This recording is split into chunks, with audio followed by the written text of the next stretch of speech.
जय श्री राम मित्रों, कैसे हैं आप लोग। जैसा कि हमने पहले वाले एपिसोड में कहा था कि आज से हम श्रीमद् भगवद गीता का अध्याय 1 शुरू करेंगे और इस तरह से पढ़ेंगे कि वो हमारे जीवन में उतरे, हमें कोई फ़र्क महसूस हो। ऐसे नहीं जैसे गुरु घंटाल घूम रहे हैं मार्केट में, जैसे कितने न जाने कितने गुरु तो आपने देखे होंगे अपने जीवन में, न जाने कितने मैंने देख लिए। कीर्तन कराते हैं, सत्संग कराते हैं, पूजा पाठ कराते हैं, क्रियाकलाप कराते हैं, कर्मकांड कराते हैं, तमाम तरह के। लेकिन क्या उनकी सिखलाई, उनकी बताई हुई बातें आपके जीवन स्तर को आध्यात्मिक स्तर पे ऊपर उठा पाएँ? क्या आपको खुद में कोई असर नज़र आता है कि आपका जीवन स्तर ऊपर उठाओ? अध्यात्म के संदर्भ में मैं कह रहा हूँ, अध्यात्म के उठा। आपके मन में अभी भी उतना ही ग्रीड है, अभी भी उतना ही द्वेष रहेगा, अभी भी उतना राग है चीज़ों के प्रति, उतना ही मोह में आप हैं, उतना ही पड़ोसी की प्रगति देख के आपके मन में कुढ़ता आती है, उतना ही आपको क्रोध आता है किसी को देख के। तो आपका जीवन स्तर ऊपर कहाँ उठा?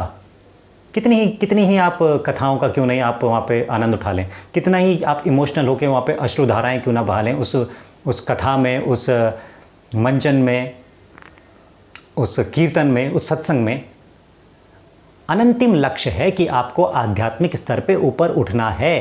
क्या आप उठे?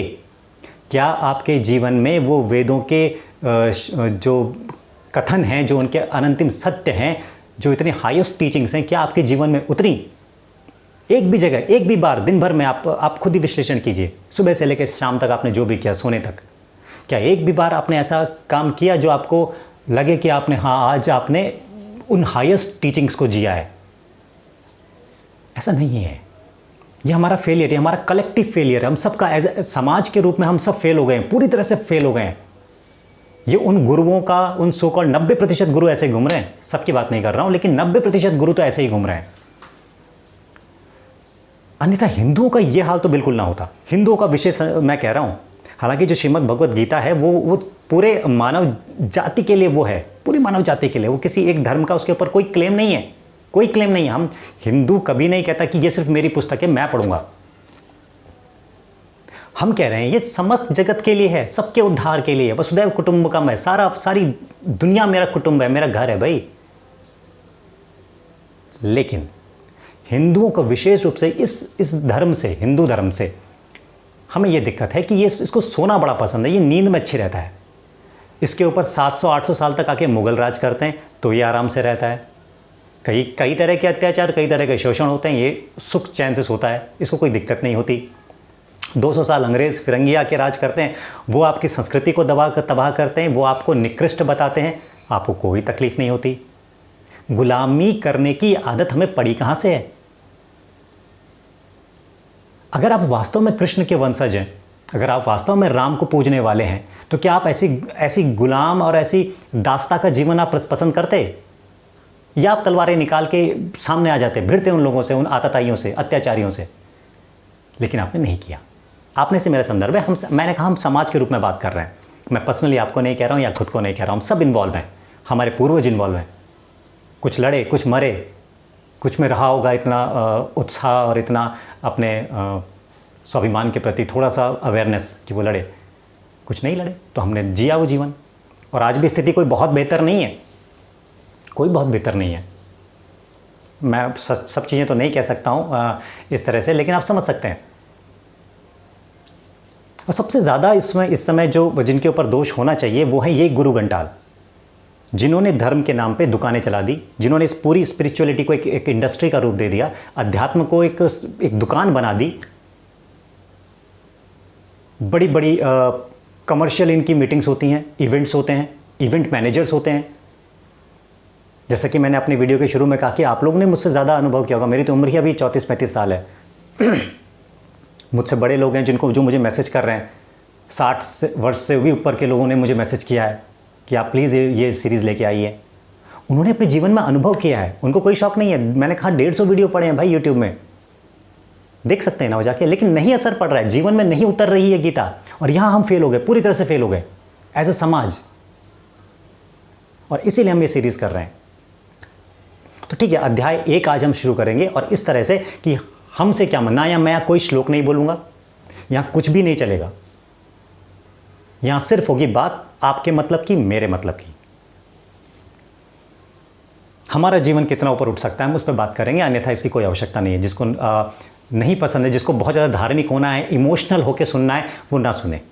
उनके लिए वही सत्संग ठीक है, वही पूजा अर्चन ठीक है, जहाँ उनको पंडित और जो गुरु घंटाल घूम रहे हैं वो उनकी इमोशनलिटी का फ़ायदा उठा के, उनके लिए तो क्लाइंट है एक तरह से, उनका भी दोष नहीं है, वो तो मंचन है, वो एक्टर अच्छे हैं। आप उनकी एक्टिंग में गिर रहे हैं, ये आपकी गलती है, उनकी गलती नहीं है। तो यहाँ पे कोर बात होंगी। अगर कोई बात आपको हर्ट करे तो उसका बुरा मत मानिए, समझिए कि आप में कुछ प्रॉब्लम है जिसको गीता हर्ट कर रही है, मैं नहीं। मैं तो सिर्फ मीडियम हूँ, गीता की बात मैं आप तक पहुँचा रहा हूँ, मैं सिर्फ एक मीडियम हूँ। अगर गीता आपके रटे रटाए विचारों को हिट करती है तो यकीन जानिए गीता ने असर करना शुरू किया है, और आप उसको सकारात्मक लीजिए, पॉजिटिवली लीजिए। हम आज दिलेरी दिखाएंगे तो हम सुधर भी जाएंगे, अपनी नस्लों को सुधार पाएंगे हम आगे, ठीक है। तो इससे पहले कि हम अध्याय 1 शुरू करें, कुछ प्रश्न आए थे मेरे पास, 2-3 प्रश्न हैं, जल्दी से हम उनको कर लेते हैं। मुझसे पूछा कृष्ण कौन है। देखिए कृष्ण कौन है, इसका जवाब मैं इस तरह से देता हूं कि अगर मैं आपसे पूछूं किसी नदी का, एक नदिया का उद्गम स्थान कहाँ है, आप कहेंगे पहाड़, मैं कहूँगा नहीं, पहाड़ उसका उद्गम नहीं है, उसका उद्गम है सागर। आप कहेंगे ये कैसी बात है, सागर में जाके तो नदी अंतिम लक्ष्य की तरह उसमें डूब जाती है, उसमें मिल जाती है, पानी उसमें गिरा देती है, ये अंतिम पड़ाव है, उद्गम तो पहाड़ है। और मैं कहूँगा नहीं, सागर से ही वाष्प जो है ऊपर उठती है, जल की इवेपोरेशन होता है ना, और वही बादल बन के बरसता है, वही चोटियों पे आके गिरता है, वही बर्फ बनता है, वही पिघलता है और वही सागर में वापस समा जाता है। तो जहाँ से उद्गम है वहीं पे उसका अंतिम पड़ाव भी है। सागर सत्य है, नदी सत्य नहीं है। सत्य इन द टर्म, जो चीज़ बदले ना, जो चीज़ आपके सामने चीज़ें बदलती रहें, वो सत्य नहीं है। देखिए आप बचपन में कैसे थे, आज आप बहुत बदले हुए हैं, क्योंकि आप लगातार चेंज हो रहे हैं, तो आप सत्य नहीं हो सकते। ये बहुत बहुत बेसिक मैं आपको बता रहा हूँ, वेद वेदांग का अंग, ये प्रिंसिपल है।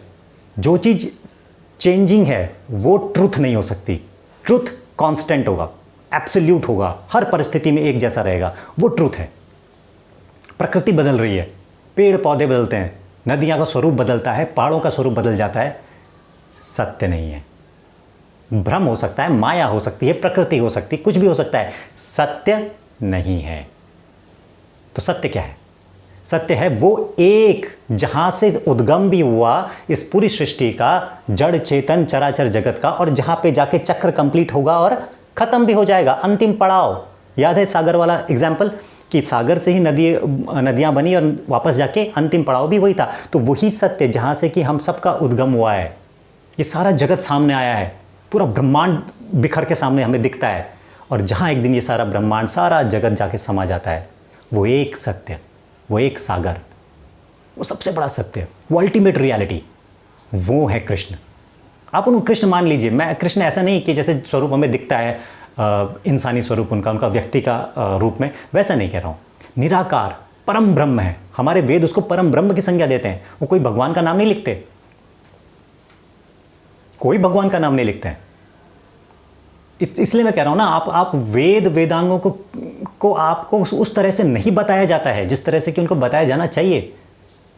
कथाओं में आपको रोमांचित कर देते हैं वो लोग, एक गुरु घंटाल जो घूम रहे हैं अपनी दक्षिणा ली और चलते बने किसी और पार्टी को लूटने। हमारी आस्थाएं इतनी अंदर से जम चुकी हैं कि हम भी सब कुछ सत्य जानते हुए भी हम इनका विरोध नहीं कर सकते। जीवन एक बार मिला है आपको, आप तय कीजिए अपने लिए क्या करना है। मैं तो अपने तरफ से पूरा समर्थन कर रहा हूँ, अपना काम कर रहा हूँ, कार्य कर रहा हूँ। मेरे साथ कुछ मित्र मेरे जुड़े हैं, वो भी बहुत अच्छा काम कर रहे हैं। सबका एक ही लक्ष्य है हम कि एटलीस्ट थोड़ी सी जागृति लाएं, थोड़ी सी जागृति। जो इतने लंबे टाइम से मैंने बताया हिंदू सोया हुआ है, इसको थोड़ी कहीं तो जगा दें। उसी क्रम में हमारा ये प्रयास है।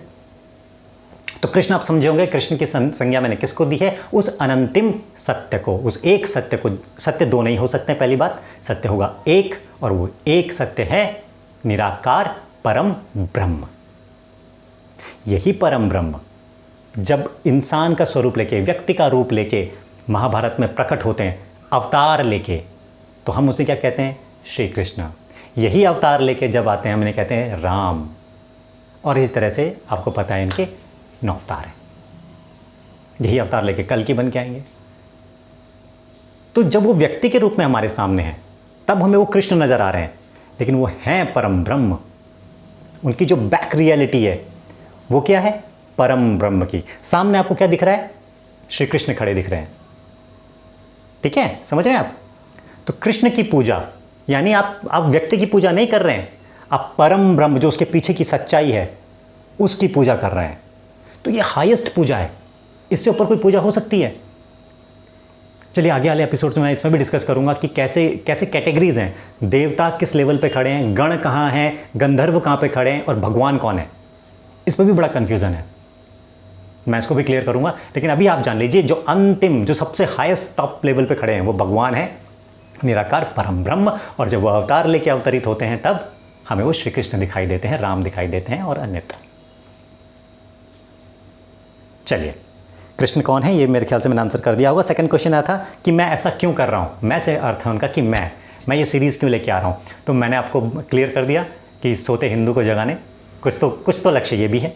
बहुत दिलेरी से मैं स्वीकार करता हूँ कि हाँ, मुझे बड़ी तकलीफ़ होती है जब मैं देखता हूँ कि ये जो हिंदुओं को बेवकूफ़ बनाना बड़ा आसान है, बहुत आसान है। उनको इमोशनल ज़्यादा होते हैं और कुछ सोने के आदी हैं, तो उनको पैम्पर करो थोड़ा सा उनको मीठी मीठी बातें बोलो, अच्छी बातें बोलो, तो वो लुटने को तैयार है। वो अपनी संस्कृति को तहस नहस करने तक के लिए तैयार है। उसको बता दो कि तुम्हारी संस्कृति कुछ नहीं है, ये गोरे जो करते हैं, फिरंगी जो करते हैं, ये टॉप लेवल का है, ये बहुत अच्छा है, तो वो आंखें बंद कर चला जाएगा, उसको कोई फ़र्क नहीं पड़ता हिंदू को। तो ये मुझे बड़ी तकलीफ़ देता है कि क्यों भाई, ऐसा क्यों?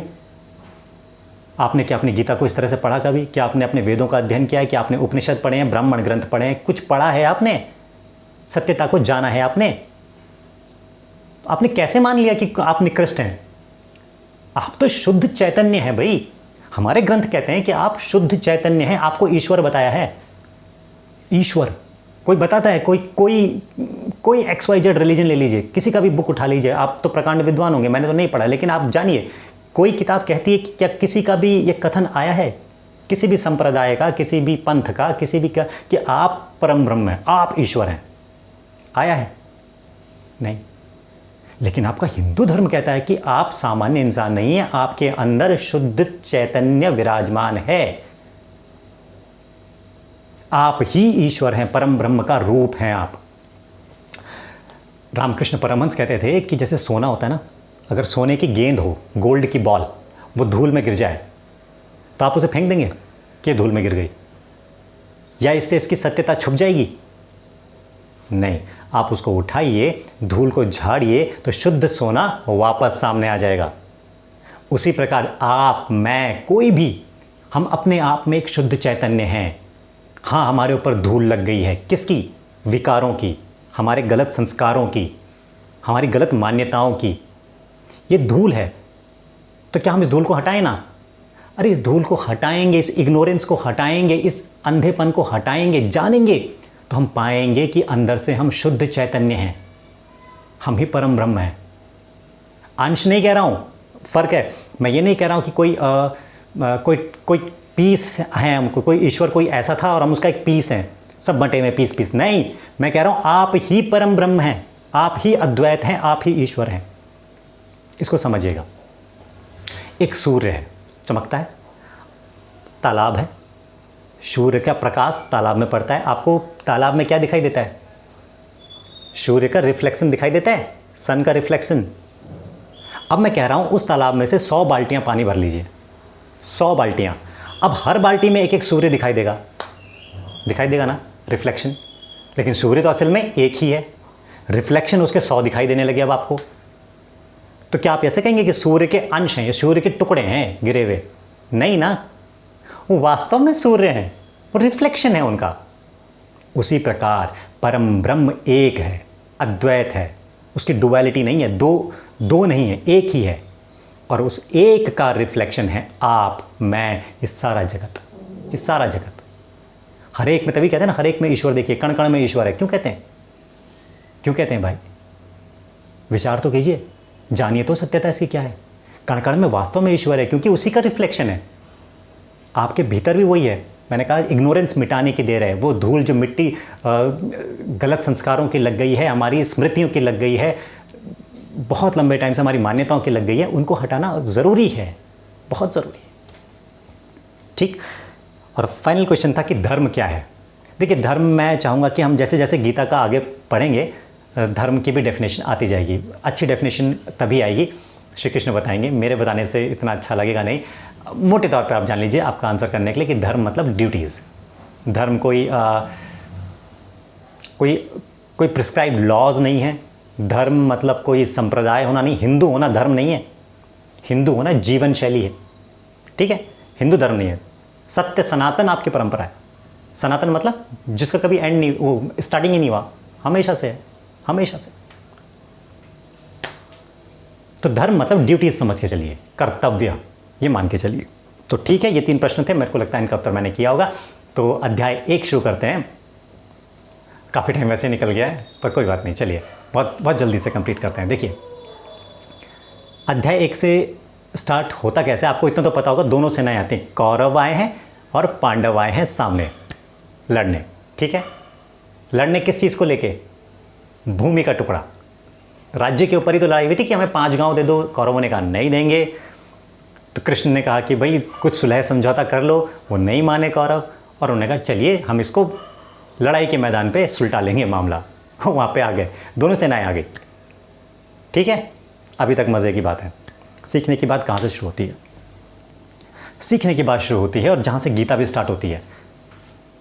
पहला श्लोक था धर्म क्षेत्रे कुरुक्षेत्रे संवेता युयुत्सवा मामका पांडवश्चैव किम कुर्वता संजय। जिसका कोई आप इसको जाइए मत, संस्कृत में मत जाइए, आप सिर्फ ये देखिए धर्म क्षेत्र कुरुक्षेत्र में, संजय कह रहे हैं धृतराष्ट्र को। मतलब धृतराष्ट्र ने पूछा है संजय से कि भाई वहाँ पे कुरुक्षेत्र में मेरे और पांडु के पुत्रों ने क्या किया।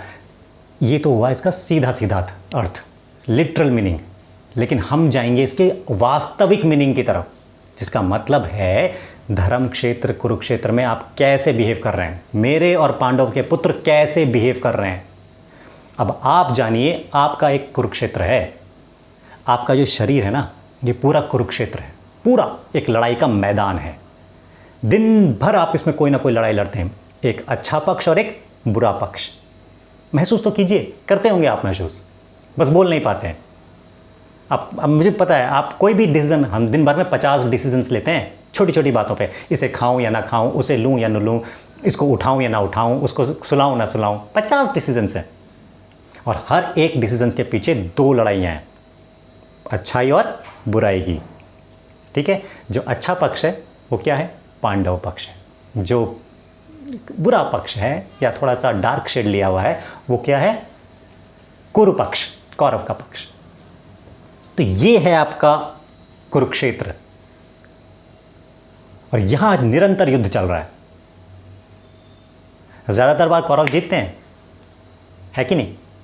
लेकिन आपको आज के बाद आप जिताएंगे पांडवों को। कैसे हम आगे बढ़ेंगे, ये इतना समझ में आया?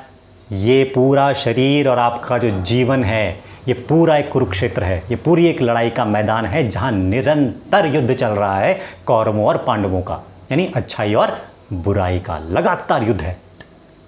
आप कृष्ण की भूमिका में हैं, आपको निर्णय लेना होता है, आपको बताना पड़ता है माइंड को कि यार सही काम कर, या कभी कभी आप झांसे में फंस जाते हैं, लालच में आ जाते हैं, स्वार्थ में आ जाते हैं, तब आप क्या कहते हैं? नहीं यार ये बुरा काम कर ले, ये भी कर ले, थोड़ा सा फ़ायदा निकलेगा, आगे नहीं करेंगे।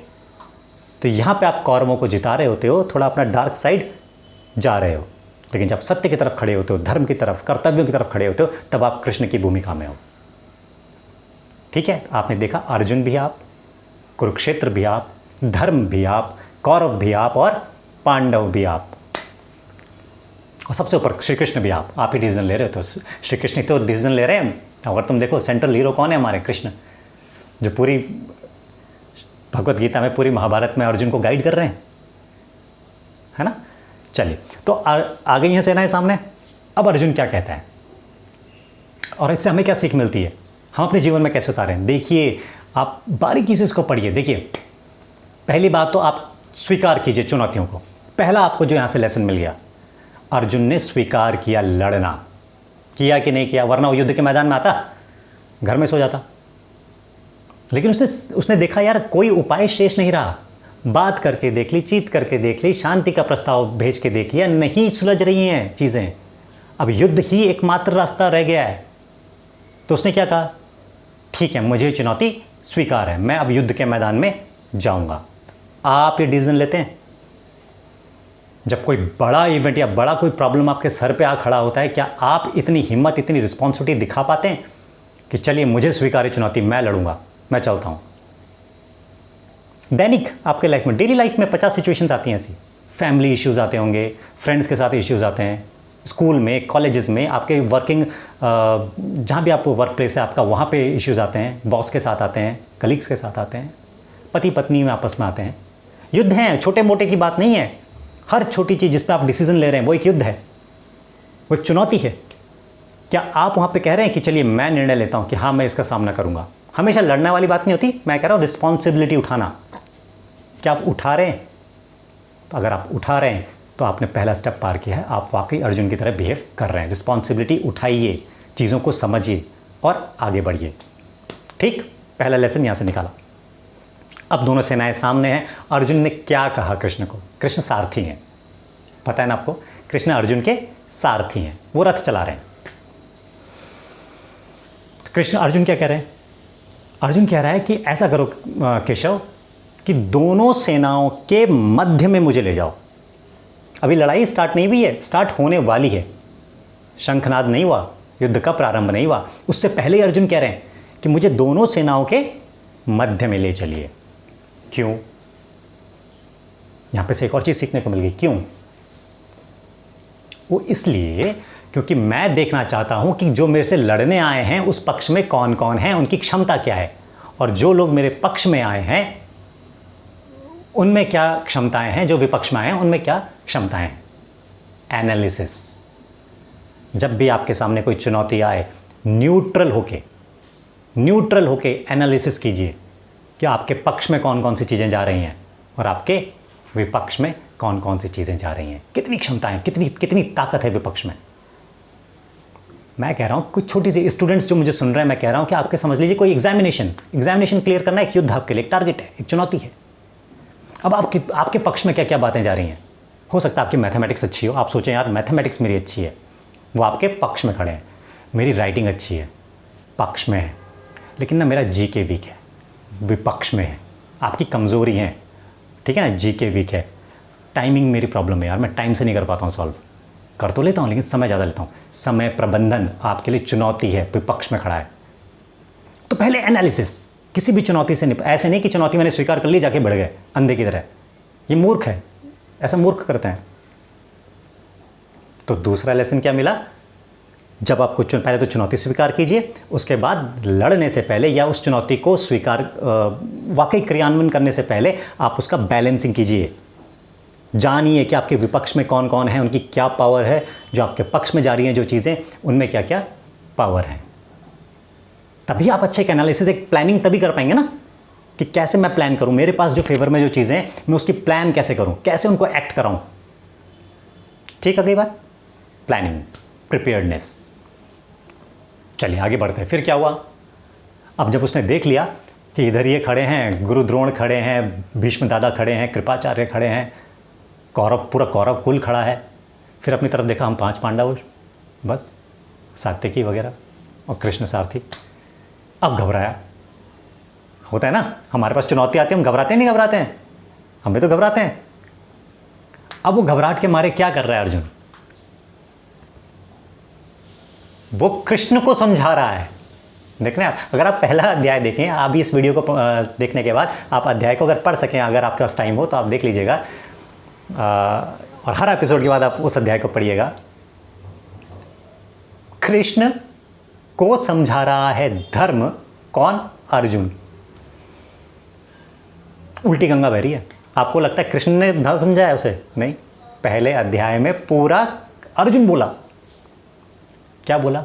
तमाम तरह की कैलकुलेशन चला दी उसने, तमाम तरह के हथकंडे। क्या कह रहे हैं कि देखो हमारे कुल का नाश हो जाएगा केशव, ऐसे पाप वाले काम में क्यों लगाते हो मुझे, और क्या पालूंगा मैं?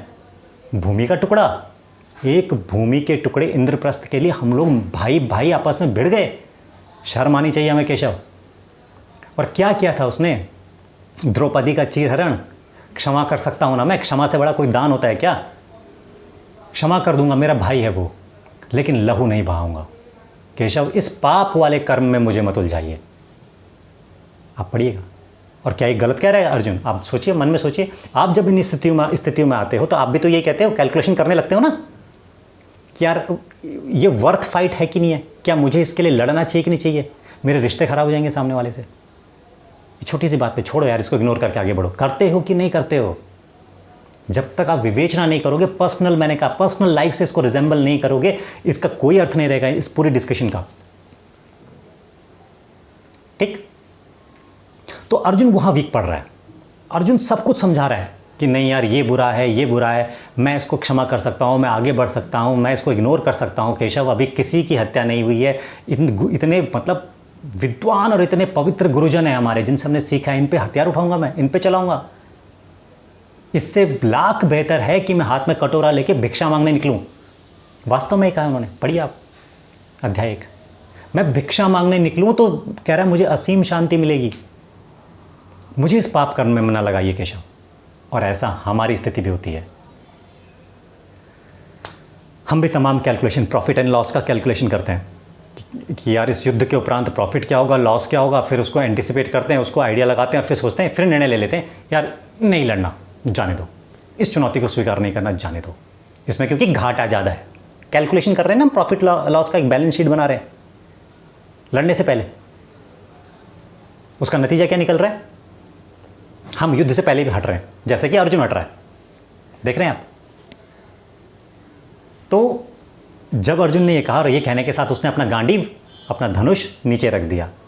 उसने कहा केशव मेरे हाथ कांप रहे हैं, ये गांडीव मेरे हाथ से छूटा जा रहा है, मैं मन से तैयार नहीं हूँ, तन से तैयार नहीं हूँ, बुद्धि से तैयार नहीं हूँ इस युद्ध के लिए। कब कहा उसने ऐसा? जब उसने सिचुएशन को कैलकुलेट कर लिया। पहले एनालिसिस की, तोला दोनों तरफ के पक्ष विपक्ष को, अपनी ताकत और उनकी ताकत को।